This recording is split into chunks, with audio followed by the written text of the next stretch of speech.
है बाहर। ए जी देखिए तो कौन है। पति बाहर जाता है, दरवाजा खोलता है तो सामने खड़ी होती है माँ। माँ जी आप हम लोगों की बात सुन रही थी। सुन क्या रही थी? अरे जोर जोर से चिल्ला रहे थे तुम दोनों, तो सुनाई पड़ रही थी, और नहीं तो क्या।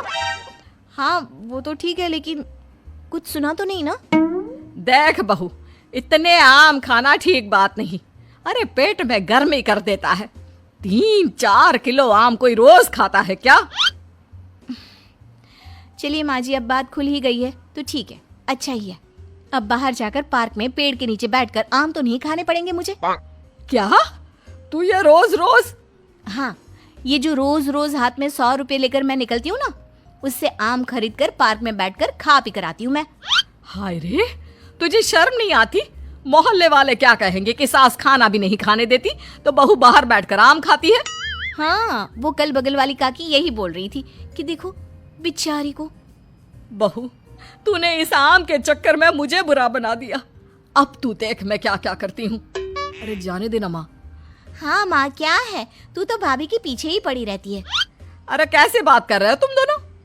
पैदा किया है मैंने तुम लोगों को और मुझे ही बुरा बना रहे हो। रहने दीजिए ना माँ जी, अब कुछ दिन तो बचे हैं, फिर तो आम दिखना ही बंद हो जाएगा। ठीक है, तो फिर खाओ आम, जितनी मर्जी खाने हैं खाओ। कल से छुप कर नहीं, सबके सामने खाओ। आम मैं ला कर दूंगी तुझे। अब क्या था, सास को भी चिढ़ हो जाती है कि बहू बाहर जाकर छुपकर आम खाती है और उसे मोहल्ले भर में बदनाम कर रही है।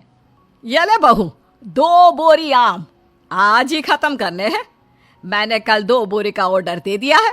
बाकी खाने पीने की तू चिंता ना कर, वो मैं बना लूंगी। चबूतरे में जाकर बैठ जा। अब कोई भी आने जाने वाला देखता कि बहू बैठकर आम खा रही है और सास वो बेचारी घर का काम कर रही है। अरे गुड्डू की अम्मा, तू ही काम करती है क्या? ये बहू, इसको तो मैंने रास्ते में आम खाते देखा था। पूछा तेरी सास खाना नहीं देती तो कह रही थी नहीं। हाँ, बहू है तो कुछ भी बोलती है। अब इसको आम खाने पसंद है तो मैंने कहा तू आम खा बेटा, इसलिए वो खा रही है और मैं काम कर रही हूँ। लेकिन बहू बोरी भर भर कर आम खाकर इतनी पक जाती है कि एक दिन टपक ही जाती है। नहीं नहीं माँ जी, अब नहीं होगा, इतने आम मैं नहीं खा सकती। अरे कैसी बात कर रही है बहू, अभी तो 2 बोरी और है। हाँ, तभी ननद आ जाती है। और क्यों रे छिटके, देख तेरी भाभी की कैसी खातिरदारी कर रही हूँ। तुझे भी ऐसी ही सास चाहिए ना?